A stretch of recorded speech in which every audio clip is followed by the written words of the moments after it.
So, with the new magnetic idea, I'm talking about how much more thermally conductive will it be? Because that will be very important in wear and tear, energy efficiency, and also how much extra energy you have to spend on cooling stuff. Well, let's first talk about how much metals are, which are we usually typically use for gears, which are heavy, how conductive they are. Copper is the most extreme. And copper has, at its peak, 413 watts per meter Kelvin.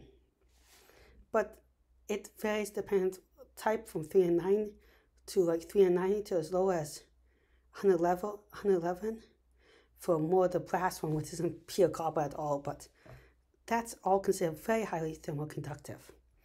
And some of the best stuff we have out there is what we use the most electronics to cool everything, to cool it. And typically people say it's the highest we can get, even though there are higher materials, and we'll get to that. A more common material is steel, which we still say is pretty high. 54 is high for steel, and this is for stuff that's not very strong steels. These are ones with a lot of carbon. They're not very resistant to corrosion. They do have surprisingly good, if it's really high in carbon, surprisingly good with wear and tear and scratches, but not the strongest when it comes to like cracking and stuff for the clothes. But typically you get more like 61, 40, it's all over the place. But it's significantly lower. Significantly lower. From like around the 400s to around the 20s to 60s. Now, how conductive is plastics? Well, plastics are all less than 1, more between 0.1 and 0.5, with 0.5 being extremely high. So it's like 100 times less than steel, which is only like 20 times less than copper. 8 to 20 times less than copper. So, how much carbon nanotubes would you have to add to it? Well, let's pretend plastics are 0. They're not. If we add carbon nanotubes, which have a conductivity at 6,000 watts per meter Kelvin, and that's not millikelvin, that's meter Kelvin. I think there's some parentheses around the meter Kelvin to make it more clear.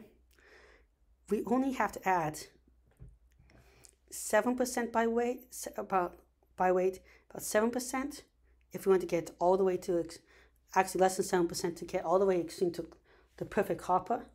It's 7% is rounded up, and we're not including plastics, we'll add more conductivity to it. Or if we want to get to the amount of steel, it's more like 0.3% by weight. Now, also I added neg nanoparticles to talk about adding neg nanoparticles, which has a closer thermal conductivity to metals. So you have a whole thing way above it.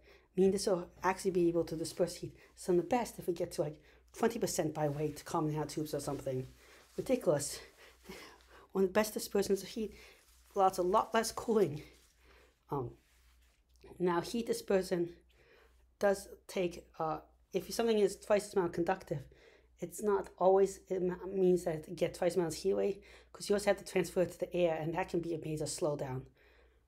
So it depends on a lot of other factors, but still it's a major milestone. Well, thank you very much for listening. Please like and subscribe. It really helps the channel out. Goodbye.